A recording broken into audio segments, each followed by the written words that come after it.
Okay. Found this old crud piece of honey locust laying out behind the shop. Thought it might be a good practice piece. I've turned a foot on it, reasonable bowl shape. Excuse me while I step in front of the camera. That was dumb, as usual. Well, okay. I've got my slicer, as it's called. Originally was a Stewart system. It's now Robert Sorby's. Malicious looking thing. Nice long spike. Armrest type handle. Arm brace they call it. It's used for coring out centers of bowls. For us folks that don't want to have another heart attack looking at the price tag for some of these bowl saver systems.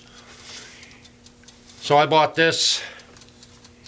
I've practiced a little bit, not much. It's went well so far. The carbide tip has to cut right at center. I'm going to run, I don't know, probably close to 900 RPM. Honey locust, even if it's just a little bit wet, can be a clingy pain to try and turn, especially like this. So we'll give it a try and see if I can pull a Richard Raffin and get that to pop off there without any undue band-aids or anything like that being needed. I hope.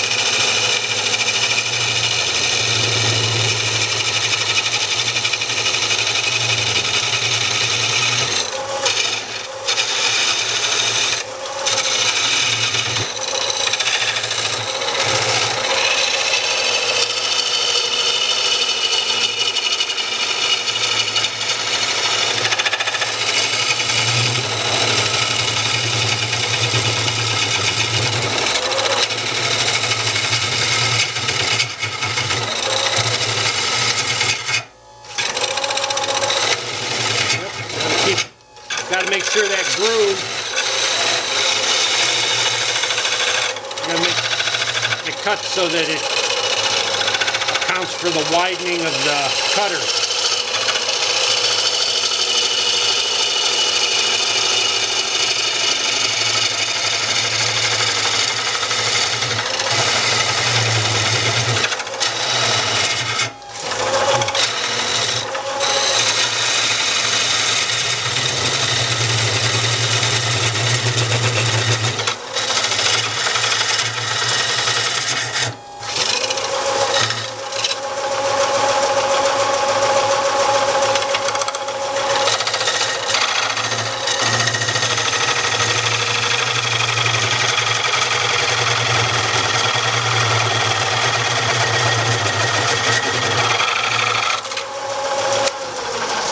Let's see where we're at.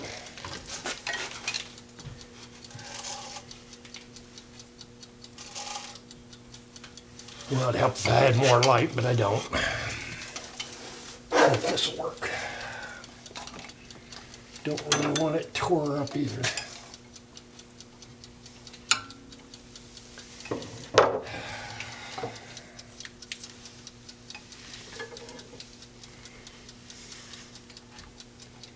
Okay, I'll cut in a little bit. Like I said, I practiced a little, but not much, especially on wood this hard. Phew.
keep checking because I don't particularly want to turn through the bottom, if I can help it. A little bit more. Right? A little bit more. Oh yeah, we can handle that. This is why I joke and call this dangerous shop.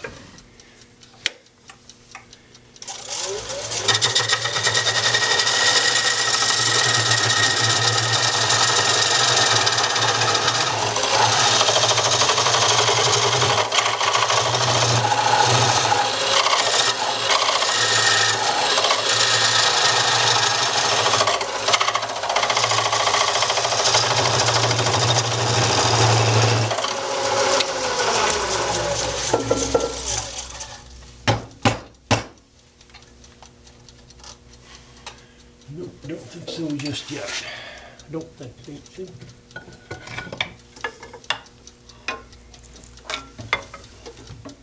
Clear that crud out of there. Should be about ready.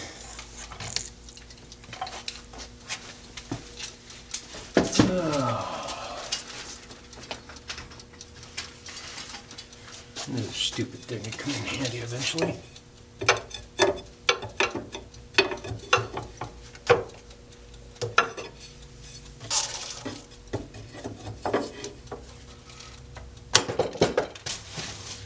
There you go, I almost ate the damn crowbar. Excuse me, the crowbar.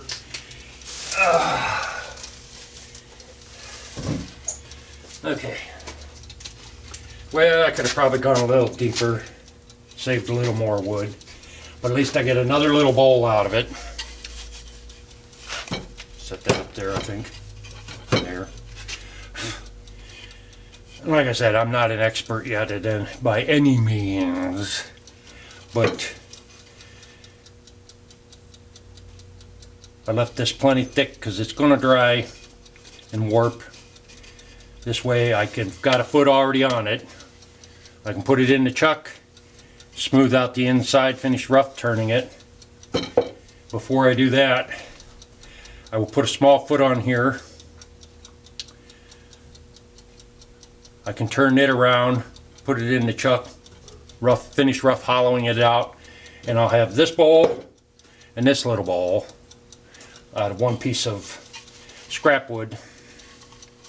Well, I call it scrap. It was left over from a log I was cutting and I wasn't too keen on, so I just left it lay out there. I figured it'd be good for practice.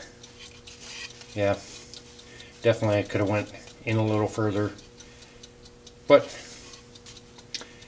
I'll have to maybe make some marks on the cutter in inches so I have a better gauge of where I'm at inside the bowl.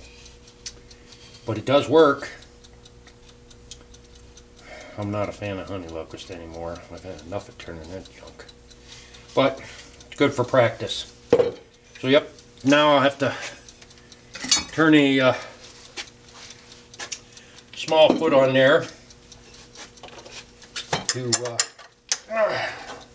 make it so I can finish it up.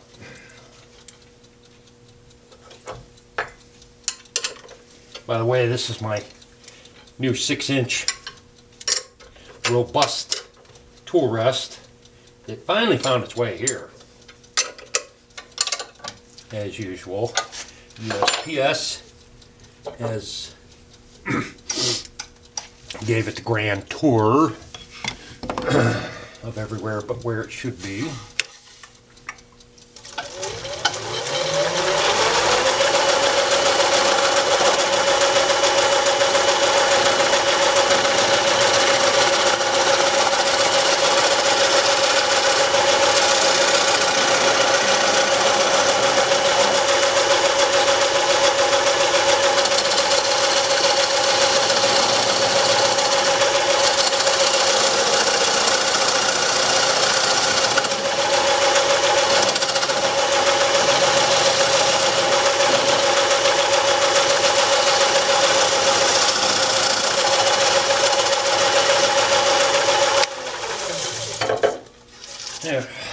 good enough foot. Now let's see if I can do this. Oh, you're dreaming. Your days of pulling things off like that ain't gonna happen.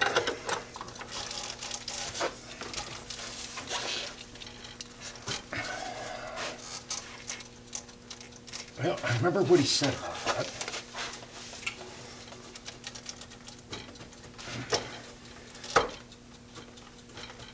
Well, I don't have a strap wrench, but I have something close to that. I'll probably move the camera again. Well, I'm reasonably close to where I'm supposed to be.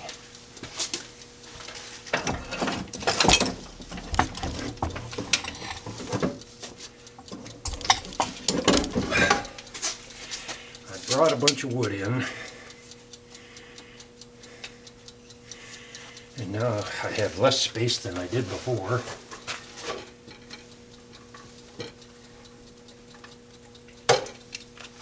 Alright. I have to use a wrench on the spindle, but I just get my big pliers.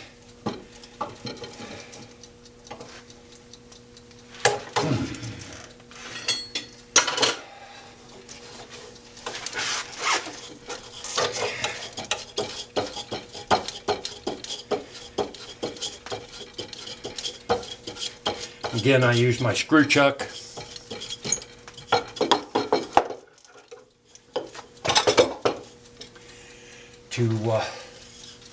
Yeah, that's still good enough. Ouch.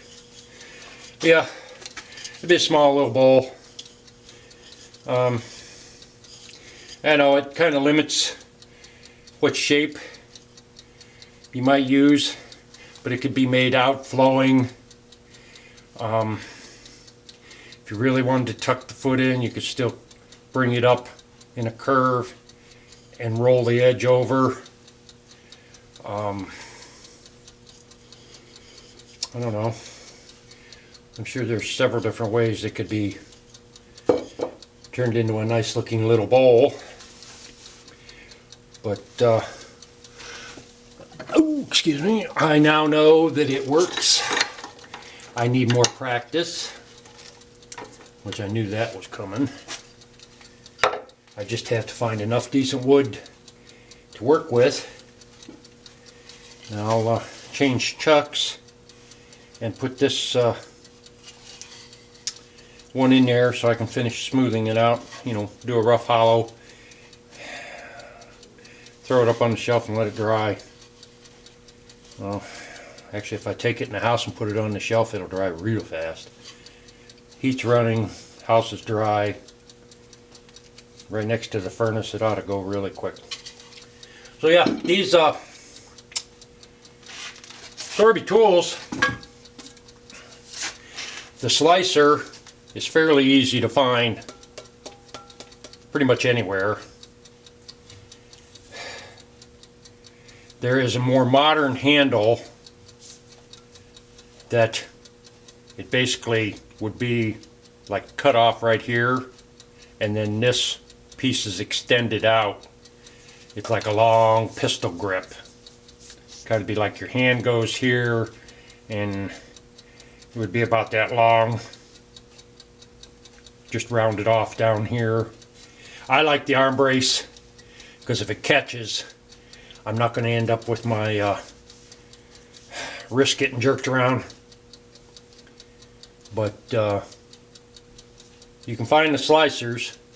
If you're lucky, you might find someone or some that wants to sell theirs arm brace, or find somebody that's maybe got some new old stock stash somewhere. That would be nice to know. So yeah, it works. That's a rather, I don't know, small bowl. How big around is that thing? Okay.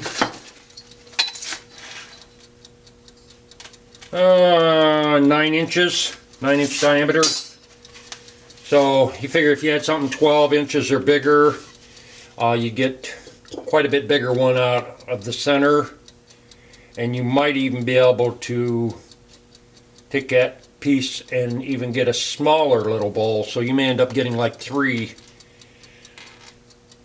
blanks out of one piece of wood. And yes, they gradually getting smaller, but basically you probably end up selling the smallest one would pay for the whole blank.